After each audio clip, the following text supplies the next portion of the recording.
여러분 안녕하십니까. 망꾸 엑스파일 망했다의 망꾸입니다. 오늘 여러분께 전해드릴 사건은 1998년에 일어난 아주 잔인하고 극악무도한 살인사건인데요.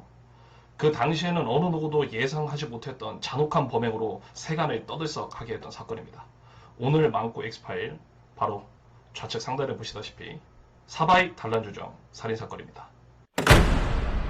사건의 개요부터 살펴보도록 하죠. 사진에 보시다시피 바로 이곳이 강남구 신사동에 위치한 사바이 단란주점입니다. 1998년 6월 14일 서울 강남구 신사동에 위치한 사바이 단란주점이라는 곳에서 20대 남성 3인조로 추정되는 범인들이 단란주점 업주 A씨와 그녀의 지인이었던 택시기사 B씨 그리고 손님 C씨 등 3명을 살해하고 1명이 중상을 입은 사건입니다. 당시 숱한 시체를 봐왔을 법의학자조차도 지금껏 봐왔던 범행 중에서 가장 잔인하다고 혀를 내둘렀을 정도로 끔찍하기 짝이 없는 사건이었고, 현장에서 수많은 지문과 족적, 혈흔은 물론이고 목격자들까지도 있었으나 끝내 범인을 검거하는 데 실패하여 사건 발생 후 15년이 지난 2013년 6월 14일자로 공소시효가 만료되어 영구 미제 사건이 된 그런 사건입니다. 여러분, 본격적인 사건의 진행을 살펴보기 전에 제가 이 사건의 자료를 조사하면서 처음부터 끝까지 읽어보았을 때 가장 키포인트가 된 부분이 뭔지 아십니까? 좀 제 주관적인 생각이긴 한데요. 부제에도 썼다시피 이 범행이 과연 계획적인 범행인지 아니면 그 순간에 일어난 감정을 이기지 못해 범행을 벌인 우발적인 범죄인지가 제일 의문스러웠습니다. 여러분들도 지금부터 제가 설명해 드리는 이 사건에 관한 모든 부분을 들어보시고 이 범행이 계획적 범행인지 아니면 우발적 범행인지 한번 판단해 보시길 바랍니다.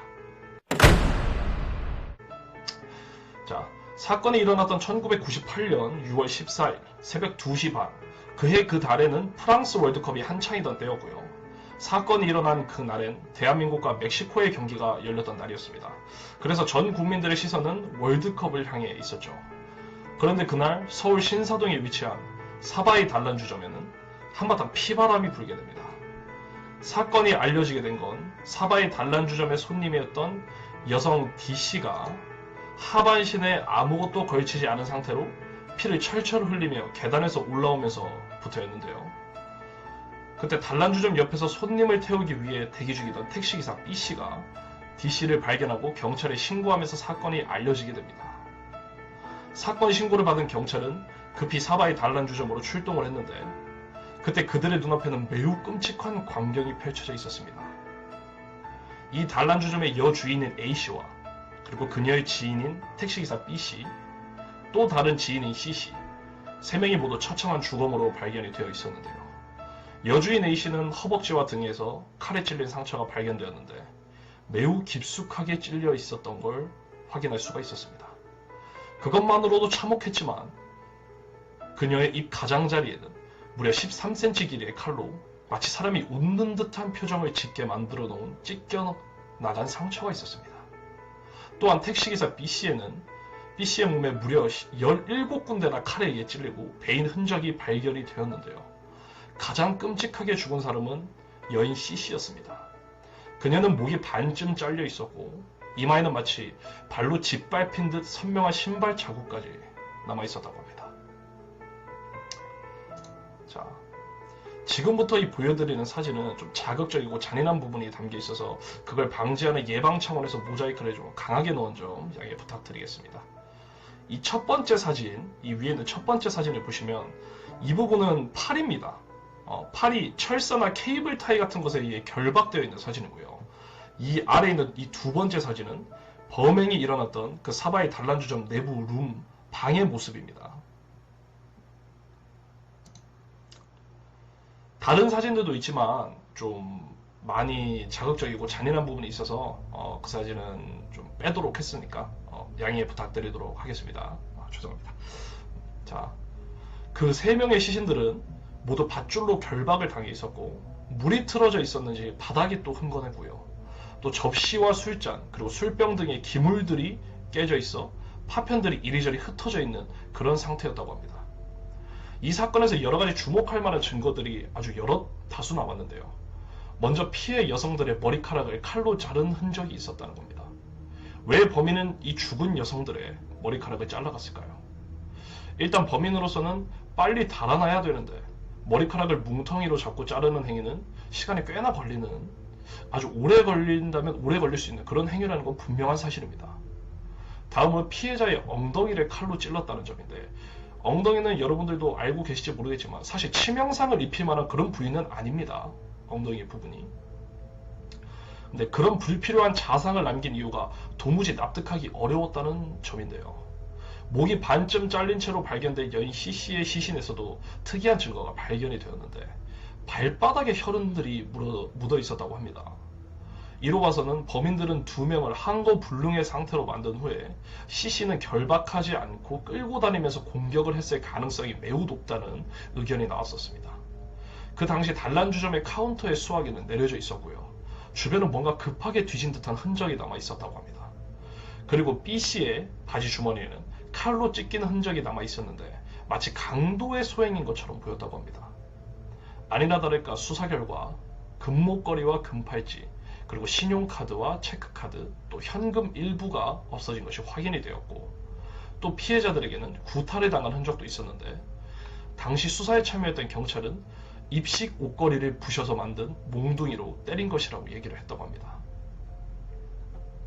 사건 발생 직후 범인들은 자신들도 모르는 사이에 남겼을지 모르는 혈흔이나 체액, 그리고 현장 바닥에 남아있을 족적을 감추기 위해 주방 수도꼭지를 틀어 노래방 1번과 2번 방바닥을 물로 흥건하게 적셔 놓았으며, 감식 요원들의 작업 진행을 방해하기 위해서 유리컵과 접시 등을 잘게 부숴 바닥에 뿌렸고, 신문지로 자신들의 손길이 닿은 집기, 곳곳에 남겨진 지문들을 닦아내는 등 범행 마무리 작업을 마치고 유유히 사건 현장에서 사라지게 됩니다. 비록 증거인멸을 한다고 했지만 범인 입장에서 이러한 행위는 검거의 위험을 높이는 것으로 애초에 증거를 감출 수단을 갖추고 온 게 아니라 범행 이후에 인멸을 시도했기 때문에 시간지체 및 못 따지운 증거가 발견될 가능성이 높아지게 되죠. 그리고 이내 감식 반원들이 용의자 3인이 처음 들어간 2번 룸과 사람들을 살해한 1번 룸, 그리고 금품을 뒤져간 카운터 테이블 주변에서 범인들의 것으로 보이는 4장의 유류지문, 그러니까 이 유류지문은 완전한 지문이 아니라 일부만 남긴 상태입니다. 일부만. 그리고 담배꽁초 24개, 운동화 족적 3개를 채취하는 데 성공하지만 훗날 국과수로부터 범인들의 것으로 정식 인정받게 되는 것은 고작 운동화 족적 3개뿐이었다고 합니다.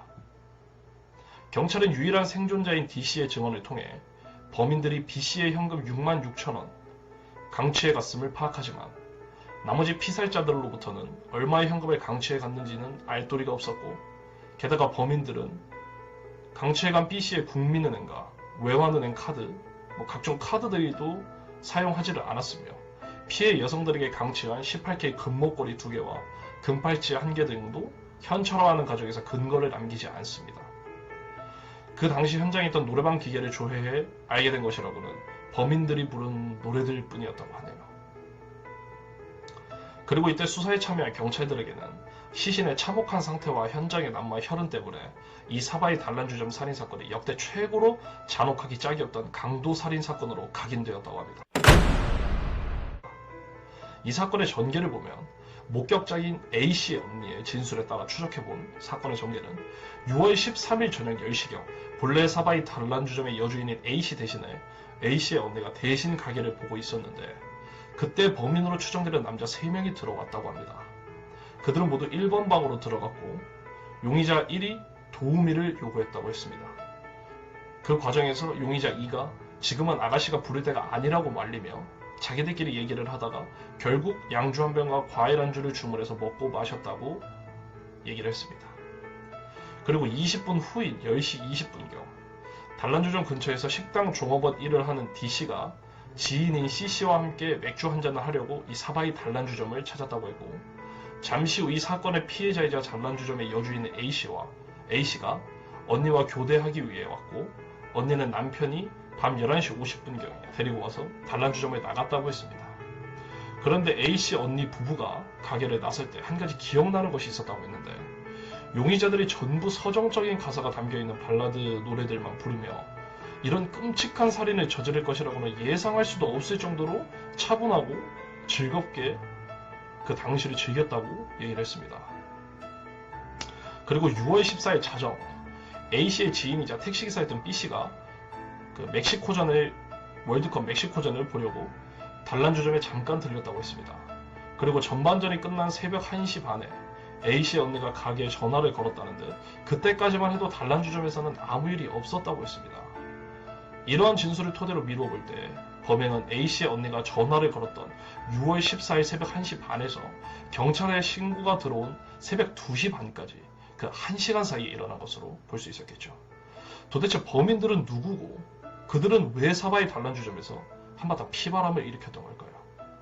대체 이 단란주점의 업주와 그 지인들은 무슨 원한을 샀기에 그토록 참혹한 죽음을 맞았던 것일까요?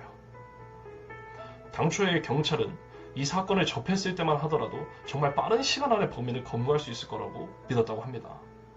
그러나 사건이 발생하고 무려 21년이 지난 현재 2019년까지도 범인을 잡지 못했으므로 이 같은 경찰의 판단은 오판임이 드러나게 된 거죠. 하지만 경찰이 그런 판단을 내렸던 것도 전혀 납득이 안 되는 건 아니었습니다. 왜냐하면 일단 그날은 축구 중계가 있었던 날이라 단란주점을 찾은 손님들이라고는 피해자 3명과 범인 3명에서 총 6명이 전부였기 때문에 그 6명 중에 3명이 죽었으니 자연스럽게 범인은 나머지 3명이라고 볼 수밖에 없었던 거죠.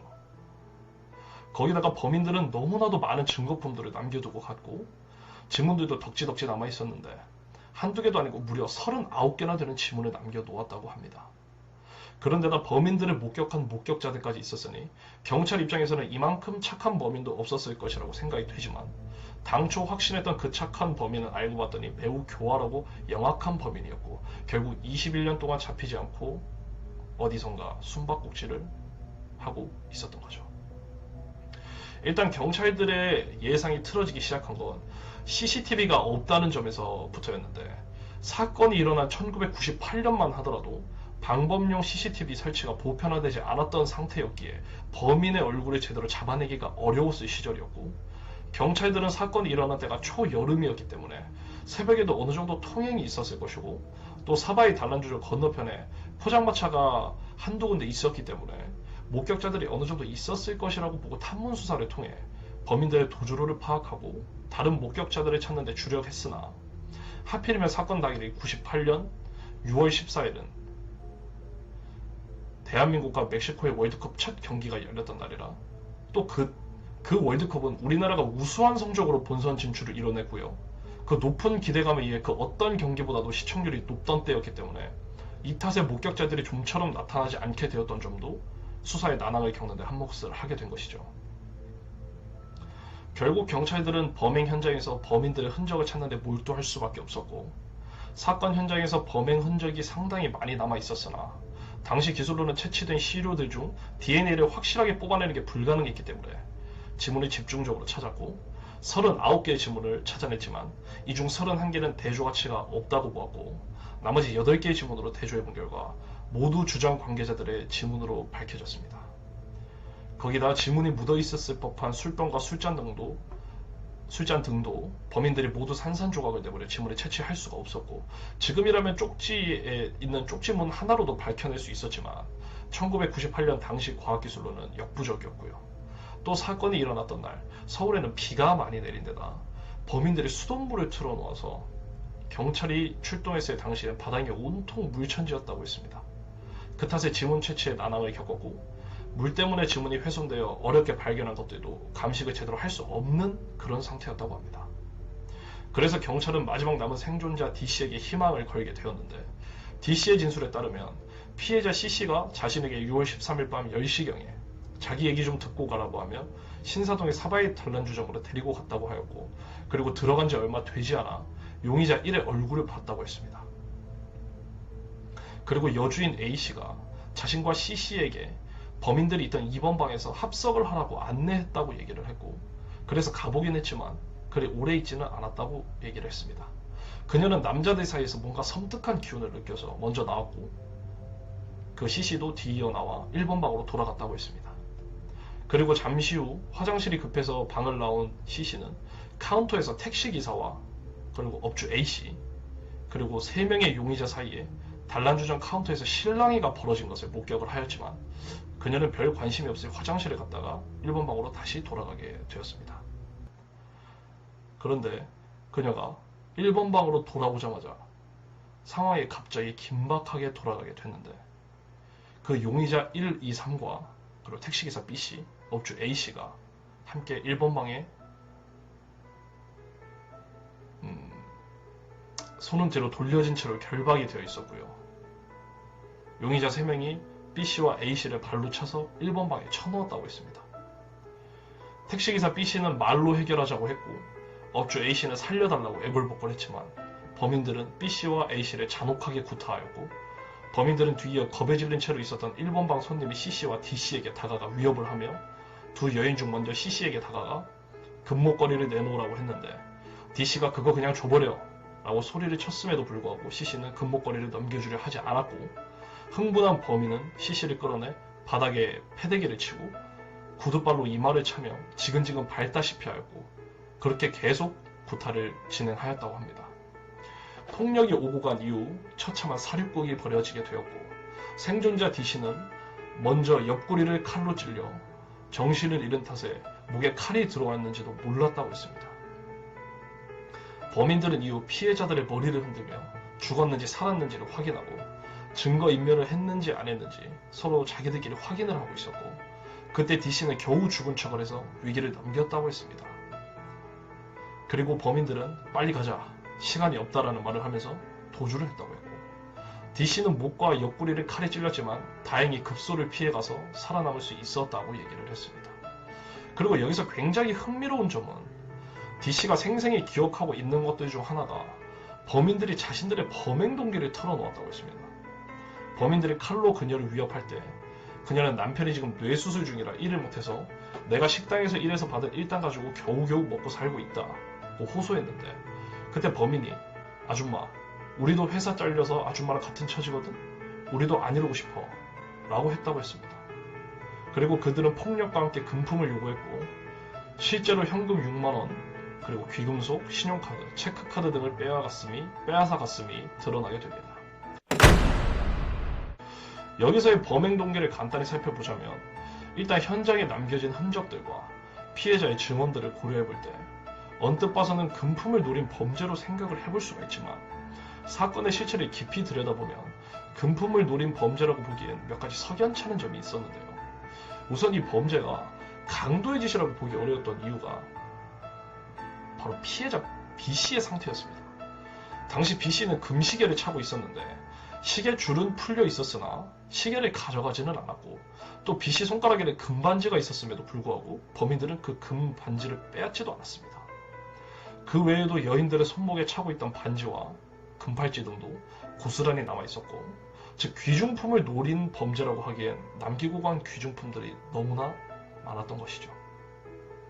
단순하게 생각을 해보면 급히 귀금속들을 훔치고 입막음을 위해 피해자들을 살해한 후 달아났기 때문에 미처 다 못 챙긴 것으로 보여질 수도 있겠지만 그 외에도 범인들은 업주 A씨의 입을 찢는다든지 엉덩이를 칼로 찌른다든지 하는 불필요한 시신 훼손을 했고 또 여인들의 머리카락을 뭉텅이로 잡고 자르는 짓을 했는데 이렇게 사건 현장 훼손에 오랜 시간을 쏟았다는 점을 보면 강도의 소행으로 보기는 어려웠던 것이죠. 그러나 현금 일부와 신용카드, 체크카드, 귀금속 일부가 없어진 건 사실이었기 때문에 경찰 측에선 피해자들의 통장에서 돈을 인출하지 않았는지 수사를 했지만 결국 단서를 찾지 못했고 카드를 쓰거나 훔쳐간 귀금속들을 작물로 내놓았는지를 조사하기 위해 작물품표를 발부해 전국 보석상에 뿌리다시피 했지만 좀처럼 귀금속들의 판매처를 찾을 수는 없었습니다. 이로 봐선 강도가 목적이 아니었던 것으로 볼 수도 있게 되는 것이죠. 또 사실 생각을 해보면 돈을 노린 범죄였다면 범인들은 주점에 들어온 직후에 범행을 저지르고 달아나는 편이 오히려 더 사리에 맞을 겁니다. 하지만 범인들은 6월 13일 밤 10시쯤에 단란주점에 들어와서 최소 3시간에서 4시간 정도 지나서야 범행을 저질렀습니다. 이것만 보더라도 단순히 강도를 목적으로 계획하고 범행을 저질렀다고 하기엔 허점도 많은 게 사실이긴 하죠.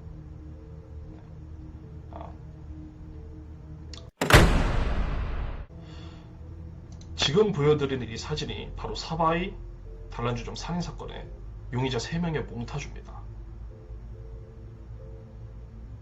1번 용의자 1, 용의자 2, 용의자 3번입니다.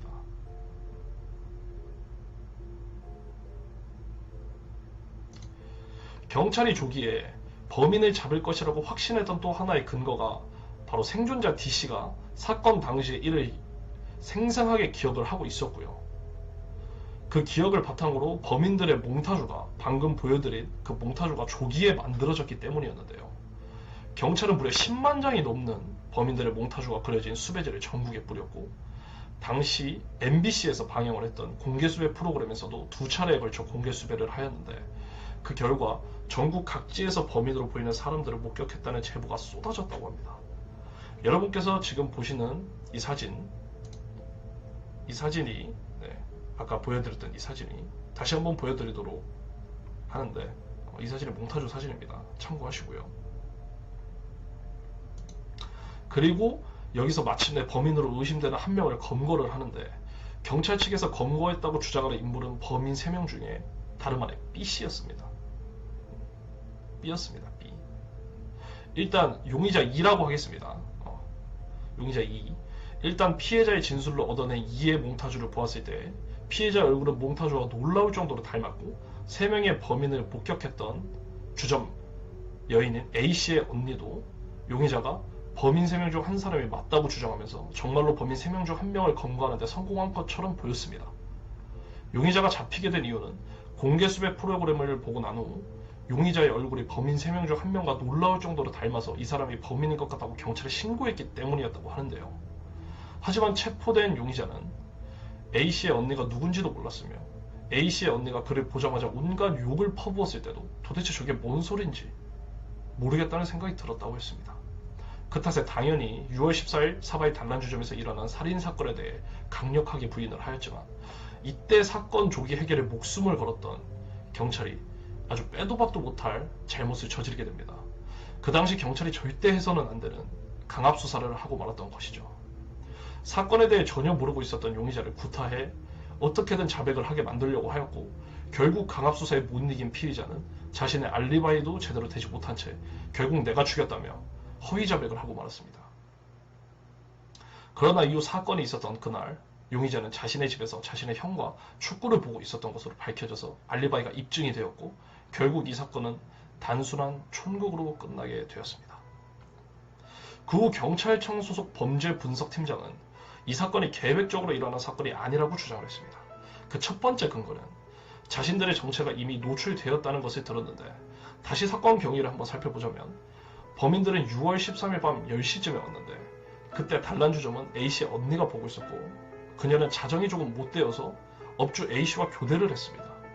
즉 약 2시간 정도의 자신의 얼굴을 본 사람들이 있다는 뜻인데 이미 자신의 얼굴을 아는 사람이 나왔음에도 불구하고 계속해서 이 단란주점에 머물렀고 또 여기서 살인사건까지 일으킨 점으로 볼 때 계획적으로 저질렀다고 보기는 어렵다는 것이었는데요. 만약 계획적으로 일어난 범죄였다면 뚜렷한 목격자가 있었고 또 그 사람이 어디에 있는지 알 수 없는 상황에서 범행을 저지를 수 없다고 판단을 해서 계획을 미루거나 장소를 옮겼을 것이기 때문에 계획적인 범행이 아니라고 얘기를 했습니다. 그러나 당시 경찰 측에서는 범인들이 신문지로 지문을 닦았다는 점을 들어 이것은 계획적인 살인사건이라고 단정을 지었는데 사람의 손에서 분비되는 땀은 지방 성분이 있어서 물수건 같은 것으로 닦아도 물체에 지문이 남아있게 됩니다. 그러나 신문지로 닦을 경우 종이라는 재질의 특성상 수분 및 지방 성분을 모두 흡수하여 지문이 지워지게 된다고 합니다. 그래서 경찰들은 이름을 들어 계획적인 범죄라고 단정을 했던 거죠. 또 자신의 족적 등 사건의 단서가 될 만한 것들을 지우기 위해 물을 틀어놓고 나간 점, 자신들의 지문이 묻었을 잔과 술병 등을 잘게 깨부수고 간 그런 점들이 들어 계획적인 범죄라고 보았던 것이죠. 이에 범죄분석팀장은 정말 계획이 있는 살인범들이나 어떤 가학자들은 보면 신속한 처리와 증거인멸의 계획이 현장에서 뚜렷하게 나타난다고 했습니다.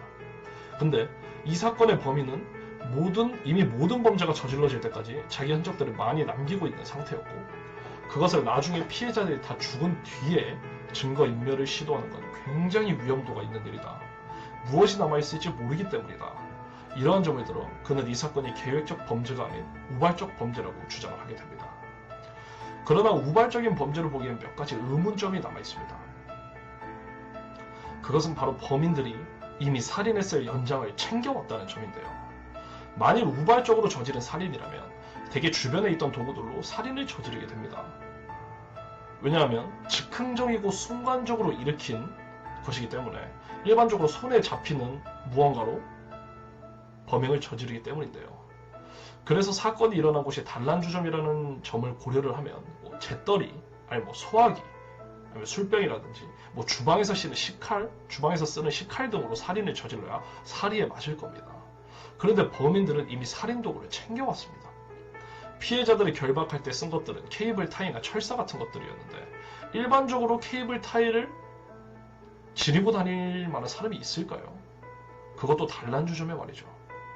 또 사건 당일 단란주점 문 앞에 차 한 대가 문을 막은 채로 주차되어 있다는 것도 목격이 되었고요.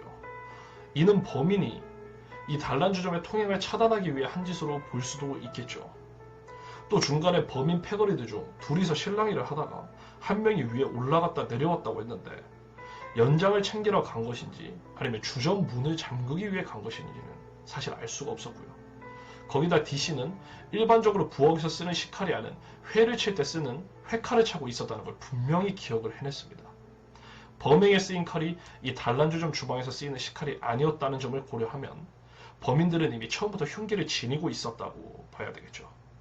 또 사건 현장에는 그 식칼을 꽂는 데 썼을 것으로 보이는 칼집이 발견되었다는 점도 이 가설을 지지할 수 있지 않을까 저로서는 생각이 좀 듭니다. 후에 그 문제의 칼집을 통해 범인들이 쓴 칼을 조사해본 결과 그 칼은 잠수부들이 잠수할 때나 일반적인 사람들이 잠수를 할 때 그물에 걸렸을 경우 자신을 구조하기 위해 그물을 자를 목적으로 쓰는 칼이라는 게 밝혀졌는데다 당시 사건 수사를 담당했던 경찰도 이 칼은 공수특전단이 쓰는 칼이라고 했습니다. 양쪽에 톱니가 있다는 게 그 칼의 특징이었고요. 실제 생존자 D씨도 칼에 톱니가 있었다는 걸 기억을 하고 있었고 특히 톱니를 매우 강조해서 그 그림을 그렸다고 합니다. 또 피해자들의 상처에서도 두 가지 흉기를 쓴 것이 드러났는데요.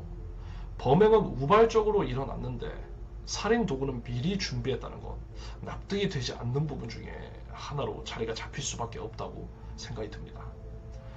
그 당시 사건 관계자들이 내린 결론은 범행은 우발적으로 일어났지만 범인은 일반인이 아니며 과거에 살인을 해본 경험이 있는 인물이라고 하였는데 그에 관해 이 용의자 3명 중 최소 1명은 흉악 범죄 전과자가 아닌가라는 그런 주장들도 나왔다고 합니다. 하지만 3명의 범죄 경력은 제법 차이가 있을 것이라고 주장을 했는데 그 첫 번째가 바로 피해자들을 결박하는 데 썼던 철사와 케이블 타이였습니다. 생존자 D씨의 증언에 따르면 그녀도 케이블 타이에 의해 결박을 당했는데 어떻게 몸서리를 치다 보니까 그 케이블 타이가 저절로 풀어졌다고 했습니다. 본래 케이블 타이는 올바른 방향으로 집어넣어 당기게 되면 톱니가 단단히 맞물려 결박이 되므로 성인 남성이라도 풀기가 어렵습니다.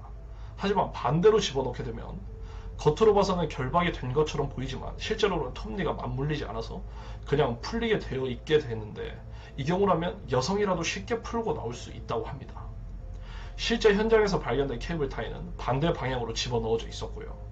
이는 결국 범인 중에 케이블 타이 사용이 익숙하지 않은 사람이 있었다는 것을 말을 해주며 3명 중에 치밀한 사람이 있지만 그와 반대로 범죄성이 떨어지는 사람도 분명히 존재한다는 것으로 보여질 수가 있습니다. 두 번째로도 칼집인데 보통 특수부대 요원들이나 그 당시에도 간첩 사건이 많았었는데 그 간첩들이 이용했던 단도 중에 하나로 밝혀졌습니다. 세 번째는 경찰들이 놓쳤었던 증거인 바닥에 뒹굴고 있었던 바로 고무골무였는데요. 피해자들 중에는 이걸 떨어뜨릴 만한 사람이 전혀 없었다고 합니다. 근데 도대체 이걸 떨어뜨린 사람이 누구일까요? 이 고무골무는 그 당시에 혈흔이 하나 없이 깨끗했다고 합니다. 당시 이 사건을 수사했던 경찰은 이 고무골무를 피해자의 것이 아니라 범인의 것으로 보았는데 즉 범인들 중 누군가가 실수로 흘리고 가지 않았나 라고 생각을 했다고 하네요. 이 고무골무는 주로 전자제품을 제조하는 공장의 노동자 아니면 재본소에서 일하는 노동자 등의 직군에서 주로 사용되었다고 합니다. 전자의 경우에는 전자제품의 부품을 다루다 보면 정전기에 많이 노출이 되는데 이 고무는 전기가 통하지 않는 부도체이므로 정전기 예방을 위해 주로 사용을 했고, 후자의 경우에는 책을 넘길 때 넘기기 좋게 하기 위해 많이 썼다는 것인데요. 이 고무굴무가 범인 중 한 사람이 흘리고 간 것이라면 범인은 전자제품 제조 공장 노동자였거나 재본소 노동자였을 가능성이 높다고 볼 수가 있겠죠. 결론적으로는 범인 3명 중 1명은 이미 여러 차례 강력범죄를 저질렀던 경험이 있었을 가능성이 높고, 또 다른 1명은 직장에서 해고를 당하는 일이 잦았던 사람일 가능성이 높습니다. 이런 사람들이다 보니 제대로 취직해서 밥벌이를 하기는 어려운 상태였고, 그 때문에 자존감이 극도로 낮아져서 돈 있는 사람들에 대해 이유 없는 적대심을 품고 있을 와중에 강남에서도 또 노른자 위에 해당하는 이 신사동의 사바이 단란주점에 오게 되었고, 그때 그 안에서 무언가 자신들의 심기를 건드린 일이 일어났으며, 그의 범인 3명이 격분하여 순간적인 분노를 이기지 못하고 살인을 위해 준비해온 연장들로 피해자들을 해친 게 아닐까라는 생각이 듭니다. 쉽게 말하면 일종의 묻지마 범죄로 이 사건을 결론 지을 수도 있겠네요. 자, 오늘 사바이 단란주점 살인사건 다들 어떻게 보셨나요? 제가 아까 첫 부분에 말씀을 드렸다시피 계획성 범죄냐 아니면 이게 우발성 범죄냐, 이 부분에 포커스를 놓고 한번 들어보시라고 말씀을 드렸었는데, 다들 어떤 관점으로 이 사건을 바라보셨는지 궁금하네요. 영구 미제 사건이 된 만큼 그 범인들을 잡기 직전까지는 계획적이었는지 아니면 우발적이었는지 단정 지을 수는 없겠지만, 적어도 끝까지 이 범인들에 대한 수사는 멈추지 않기를 바랄 뿐입니다. 제 개인적인 의견으로 마무리를 짓자면, 범행 자체는 우발적이었지만 범행 수법은 프로였고, 계획적인 것으로 보아 언제라도 이 범행에 관해 범인들의 얘기를 나누었을 것이라고 저는 생각을 했습니다. 다만 그걸 실행할 그때가 바로 이 사건이 일어난 그 시점, 그 당시가 아니었나 생각을 해보게 되었고요. 또 이 사건은 처음부터 끝까지 계획적이었는지 또 우발적이었는지에 대한 생각과 도대체 왜 그랬을까라는 궁금증을 유발시키고 끝나는 그런 사건이 아니었나 생각이 많이 들게 되었습니다. 이상 망고 엑스파일 망했다의 망고였습니다.